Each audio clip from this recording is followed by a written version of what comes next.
Dieu est bon. Il mérite d'être glorifié. Il mérite d'être adoré. Lorsque je vis ma famille, la famille de Dieu, les bien-aimés de Jésus-Christ, les bien-aimés du Saint-Esprit, qui chantent, j'ai compris une chose. Il y a la puissance de la vérité. Il y a la puissance de la vérité. C'est ça que nous allons parler ce matin. Amen. Amen. Je bénis encore Dieu.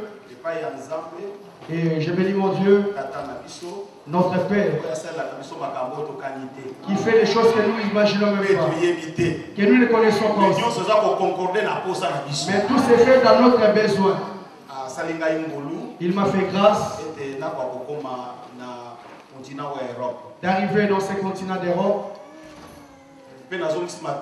Et je bénis encore l'homme de Dieu qui m'a invité en ces lieux par les bains du pasteur Philippe. Le matin, je priais. Et lorsque je priais, je disais, Seigneur, mon besoin aujourd'hui, j'ai besoin de t'écouter quelque part. Ma femme m'a écouté en train de prier.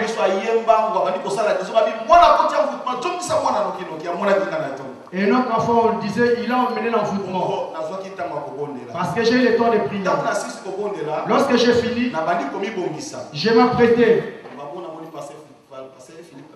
Et j'ai eu le coup de fil du pasteur Philippe. Il m'a demandé si j'étais disponible. J'ai dit que le Seigneur soit loué. Amen. Amen. Ce n'est pas un hasard. C'est le plan de Dieu. Il est Dieu du pasteur Yohan et votre Dieu. Savez aujourd'hui que nous allons parler de sa part. Que le Seigneur bénisse son serviteur. Et que le Seigneur bénisse aussi son église. Notre église, il faut avoir le temps. Que le Seigneur vous bénisse. Et que le Seigneur bénisse aussi l'église. Que ce matin vous êtes touchés par l'esprit. Vous avez écouté comme David a écouté. Je suis dans la joie lorsqu'on me dit allons dans la maison de l'Éternel. Et j'ai vu la même joie ce matin au milieu de vous. Que le Seigneur vous bénisse. Amen. Amen. Voilà, très important dans la vie chrétienne. Nous voulons parler d'une chose très importante dans la vie chrétienne. Puissance, il y a vérité. La puissance de la vérité. Puissance, il y a vérité. La puissance de la vérité. Texte Daniel. Notre texte se trouve dans le livre de Daniel. Chapitre 3, verset nous allons lire le chapitre 3 au premier verset.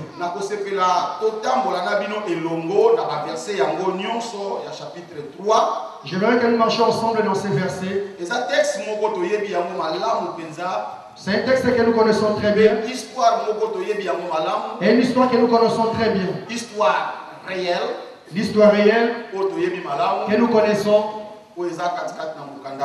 Qui se trouve dans ces livres. Mais aujourd'hui, nous allons prendre une profondeur dans ces portions des Écritures. Puissance, il y a vérité. La puissance de la vérité. Je lis au nom du Seigneur Jésus-Christ. Le roi Nabuchodonosor fit une statue d'or, haute de 60 coudées et large de 10 coudées. Il adressa dans la vallée de Doura et de la province de Babylone. Le roi Nabuchodonosor fit convoquer les satrapes, les intendants, les gouverneurs, les magistrats, les trésoriers, les juristes, les juges.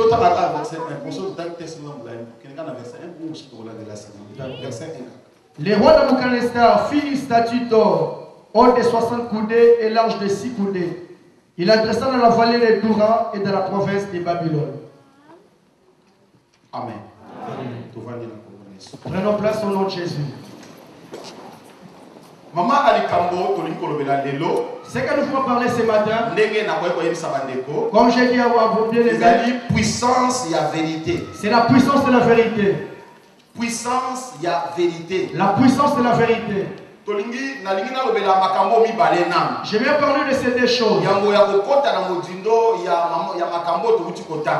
d'entrer dans la profondeur de ce que nous venons de lire. Qu'est-ce que nous appelons la puissance de la vérité? La puissance c'est quoi? La puissance c'est comme une force. C'est comme une énergie. Donc, c'est quelque chose qu'on a du mal à les stopper. On ne peut jamais stopper la puissance. Mais on peut arriver à les contrôler. Amen. Amen. Puissance et la vérité. La puissance de la vérité.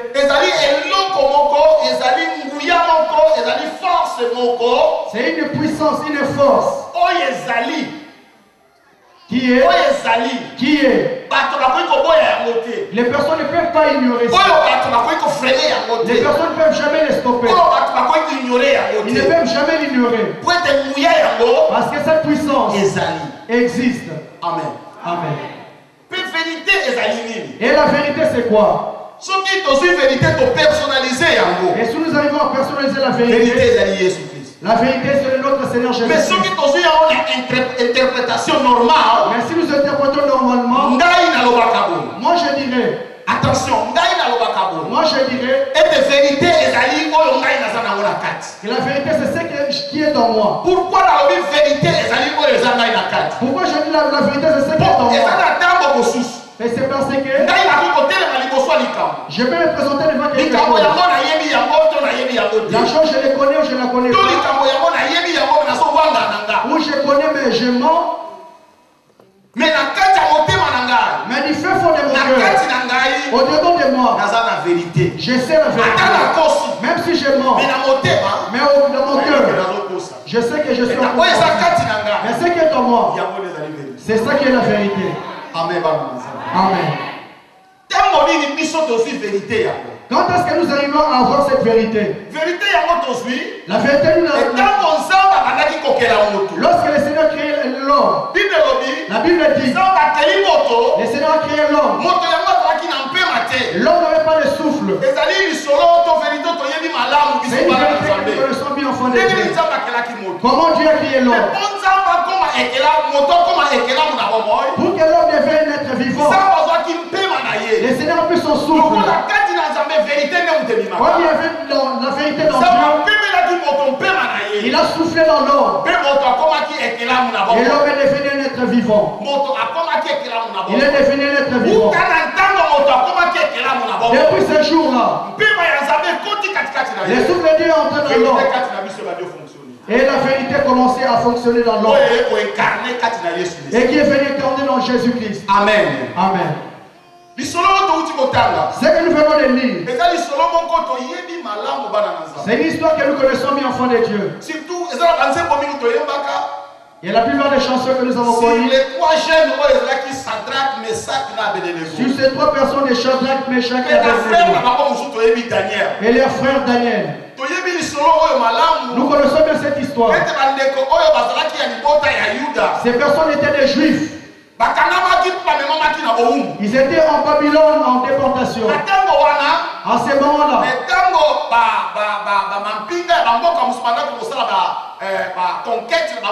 lorsque d'autres armées allaient conquérir d'autres nations,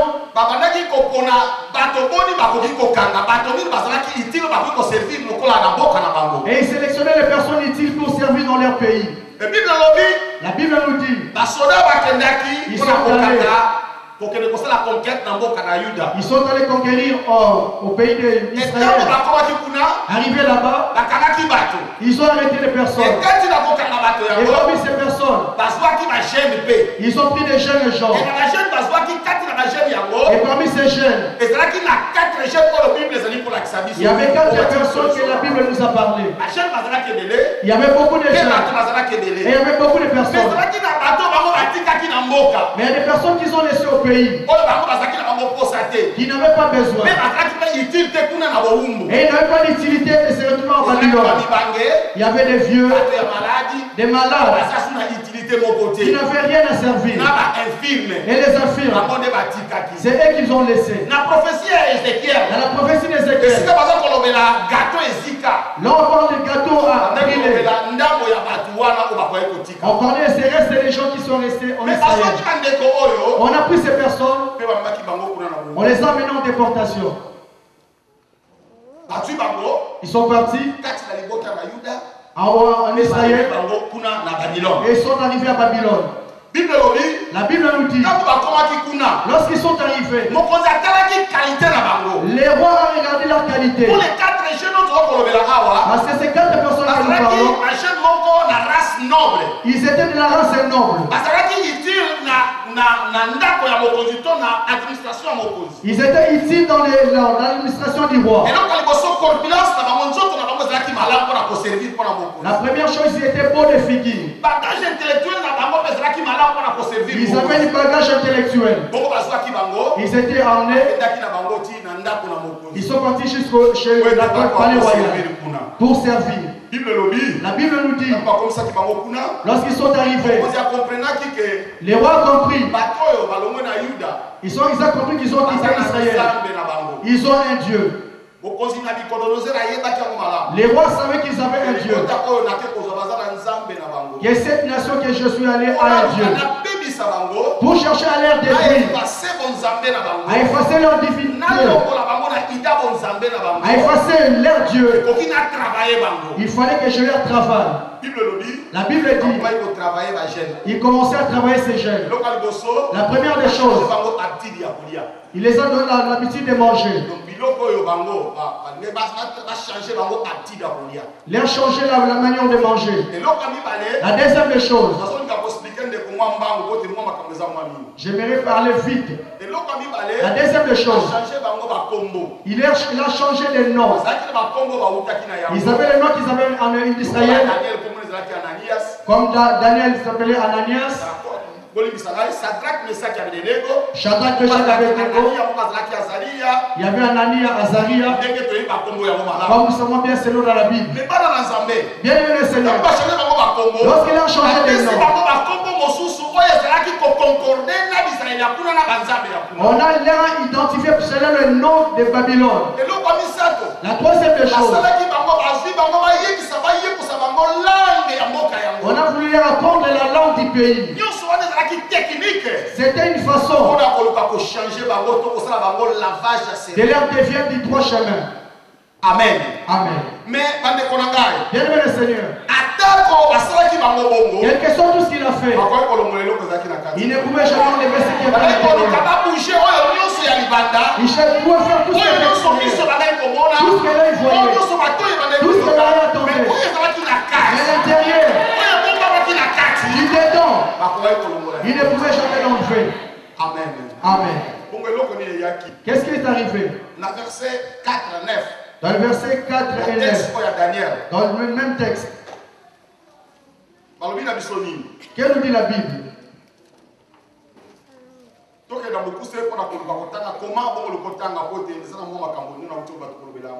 Je vais aller plus vite. Surtout pour nous, enfants de Dieu. Dans le verset 4 et 9. Dans le verset 4 et 9. Nous avons vu toutes les techniques que cet homme a fait. Et le roi a pris un décret. Le chapitre 3. D'élever une statuette élevée. Qu'on élève cette statue. Pour que toute personne qui la verra puisse l'adorer. C'était le décret que le roi a fait. Après avoir pris le temps de concerter avec son gouvernement. Lorsqu'il a préparé sa statue, il a dit que toutes les personnes qui se trouvent dans mon royaume et qui sont dans les provinces,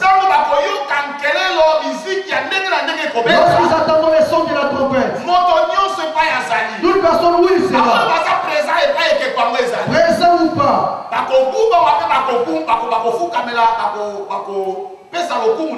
devrait se prosterner à adorer la statue. Ceux qui sont dans les provinces, je ne sais pas si c'est sur la radio.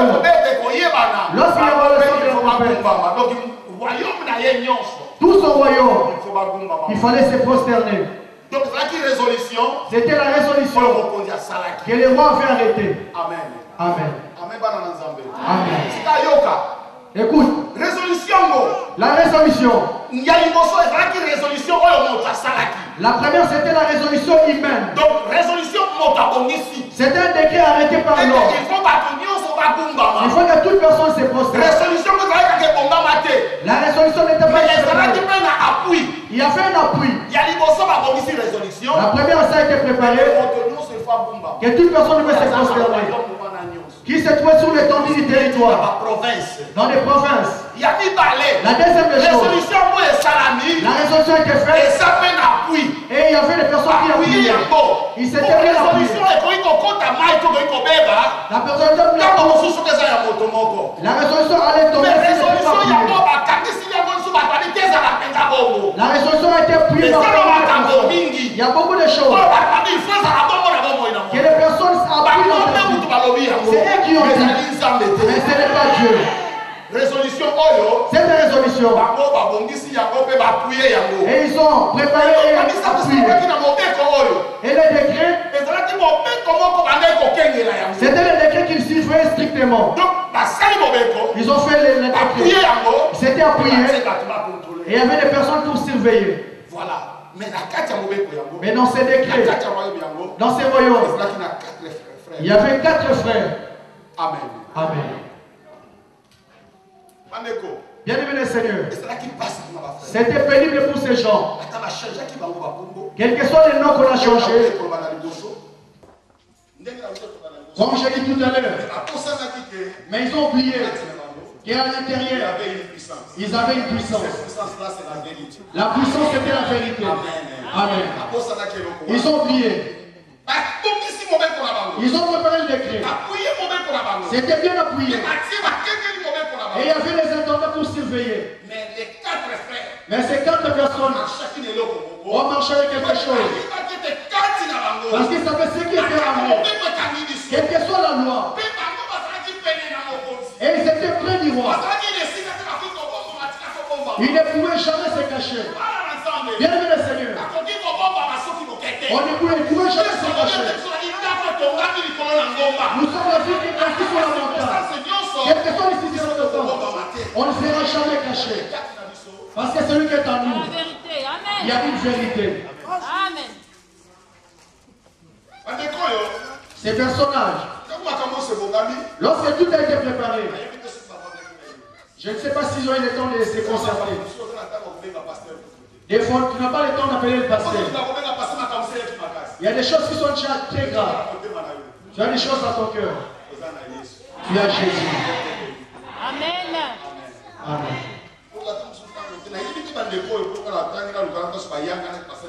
Je ne sais pas s'il est le temps de se concerter. Les décrets étaient déjà là, défendus. J'ai posé la question où était Daniel. Parce que la Bible nous parle de ces 3 bien. Parce que Daniel était près du roi. Où est-ce qu'il était? J'ai cherché à comprendre où était Daniel. Amen. Amen. Amen. Il y a des personnes qui sont intouchables. Que le Seigneur soit loué. Qu'est-ce qui s'est passé? Ces 3 personnes. Lorsque les rois sont gouvernants, on préparé les décrets. Ils sont rentrés en eux-mêmes.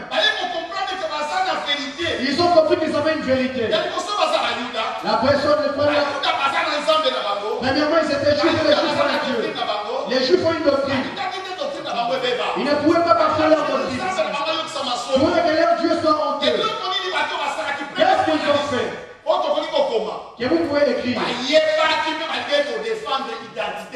Ils savaient que vous voulez défendre leur propre identité.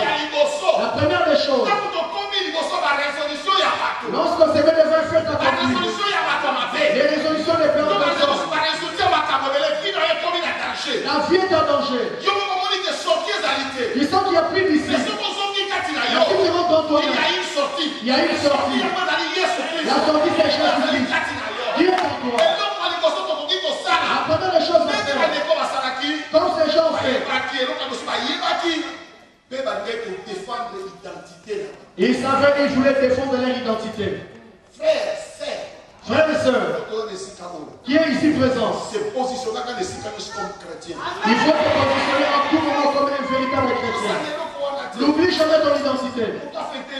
Quelle personne était toi? Quelle question de mort tu te trouveras? Il faut te présenter dans tout milieu, dans tout obstacle. La première des choses, lorsque je vois les épîtres de Paul, je vois son introduction. Je vois Paul s'afficher comme apôtre de Jésus-Christ. C'est bien que dans ta famille, que l'on sache que tu es chrétien. Que l'on sache que tu es chrétien. Dans ta maison.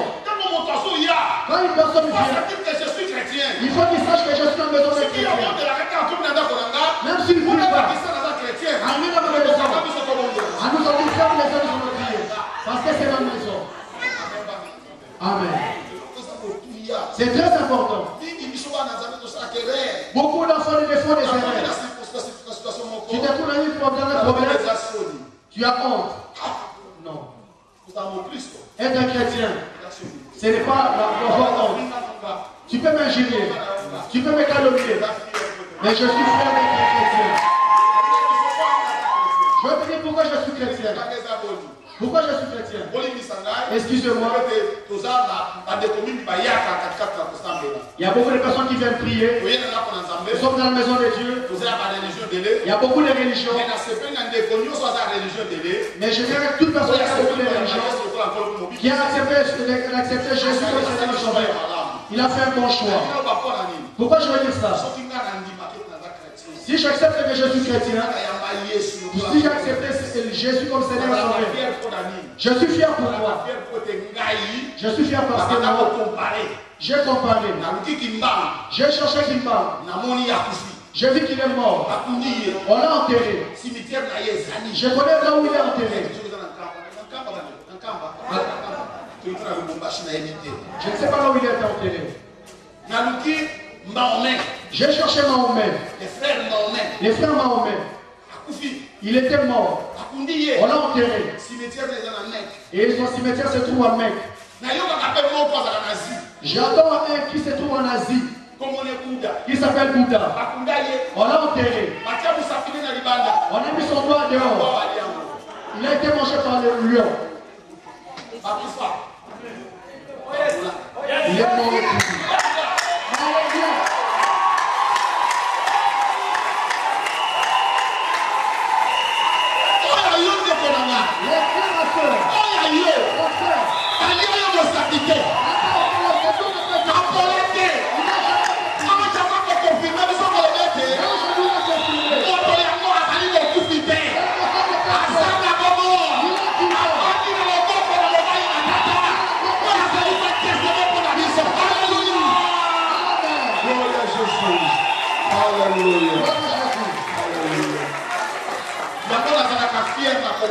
C'est pourquoi je suis fier, je ne le cache pas.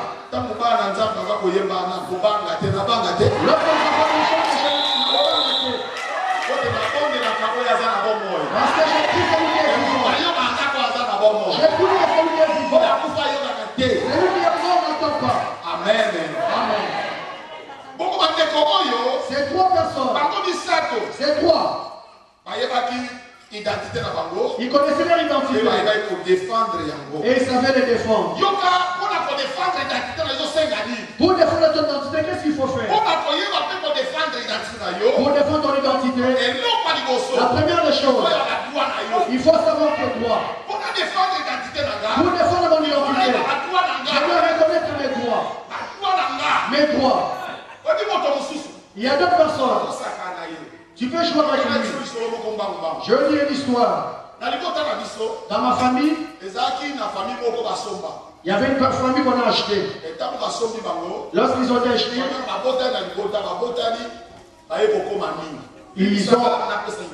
ils sont arrivés beaucoup dans la famille.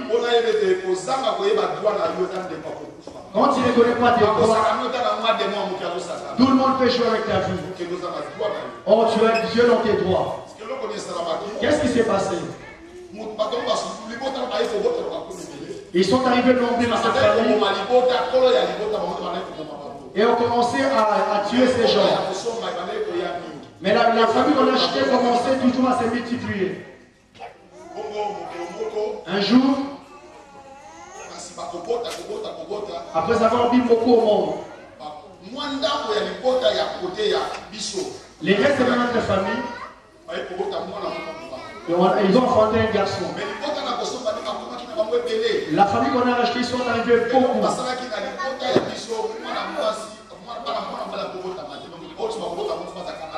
Ils ont fait qu'il n'y aura pas un mâle dans la famille, qu'il y ait des filles. Il y a eu un garçon qui est sorti. Dans ses enfants, il parle.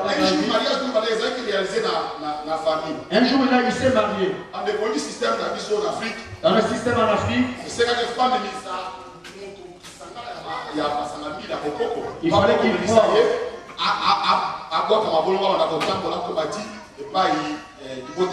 Il fallait qu'il s'agenouille pour arriver jusqu'à la belle famille. Un papa qui n'était pas dans la famille, il était l'homme, il connaissait les secrets de la famille. Il a appelé ce petit garçon devant tous les vieux et les sages. Et tu sais pas, on te fait un genou alors que c'est à eux de t'agenouiller devant toi. Il a dit c'est vrai. C'est toi qui es le chef de la famille. Et notre ancêtre avait ses... Lorsqu'il a compris ses droits, il a fait un scandale. Devant tout le monde, il a jeté ses boissons. Il a dit c'est moi le chef de la famille. Les gens étaient étonnés. Toi un petit enfant, comment tu expliques nous? C'est moi le chef de la famille. Tous ces gens que vous voyez, ce sont mes ancêtres qui les ont achetés. Depuis ce jour-là, notre ancêtre a récupéré sur ses droits. Amen.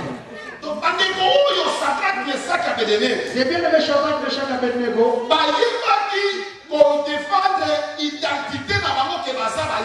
Ils savaient défendre leur identité étant juifs. Et ils connaissaient leur droit.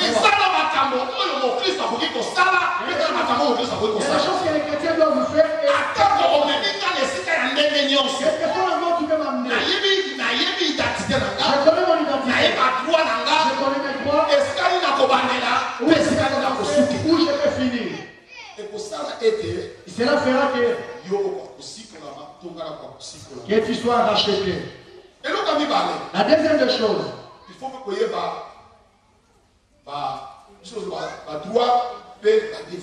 il faut se connaître ses droits et ses devoirs. Tu dois connaître tes devoirs. Pour bien défendre ton identité. Connaître tes devoirs. Et pour les savoir, les chrétiens doivent avoir le temps de lire la Bible. Parce que dans la parole de Dieu, il y a des droits et des devoirs. C'est pourquoi un chrétien, il est resté longtemps dans la foi, mais il ne sait pas qu'est-ce qu'il doit faire. Quand tu ne connais pas ces choses, arriver dans les mêmes problèmes, tu commences à payer une personne pour t'exclure. Mais quand tu connais tes droits et tes devoirs, et tu dois l'appliquer. Amen. Amen. Je dis quelque chose vite fait dans les devoirs. La Bible dit n'abandonnons pas nos ancêtres comme quelques-uns les font. La Bible dit amenez nos indivisables dans l'assemblée des Dieu. Parce que tous les droits nous donnent la force de réclamer. Lorsque tu as par exemple un problème de finance. Tu as un problème de finance. Les forces humaines te combattent par rapport aux finances. Et toi tu ne sais pas faire comment tu vas réclamer parce que tu ne vas pas réclamer. Qu'est-ce que tu vas réclamer? Il faut que ce soit droit et devoir. Les chrétiens doivent connaître ses droits et ses devoirs. La troisième chose, Et il savait parler. Il savait parler.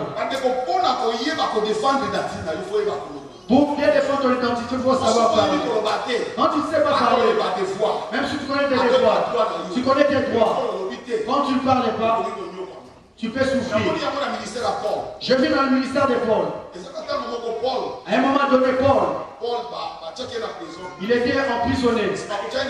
Après être emprisonné, on commençait à le taper. Après avoir été tapé, Paul s'est levé. Est-ce que c'est permis de frapper un citoyen? Est-ce que tu es romain? Et il les a expliqué comment il a acquis sa nationalité. C'est très important. Parler, c'est très important. Un enfant de Dieu, tu peux pas.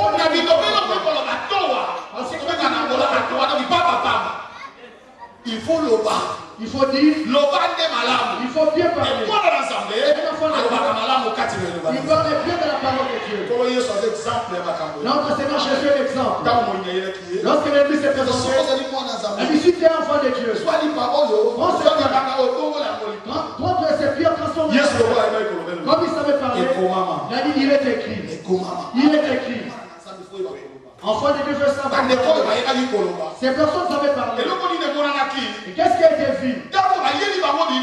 Lorsqu'ils ont présenté à manger, ils ont voulu changer leur système de manger. La Bible dit, les personnes ont dit, Daniel a dit, non, roi, garde ces choses privées. Mais nous seulement, donne-nous seulement, une semaine 4. donne-nous seulement une semaine. Donne-nous seulement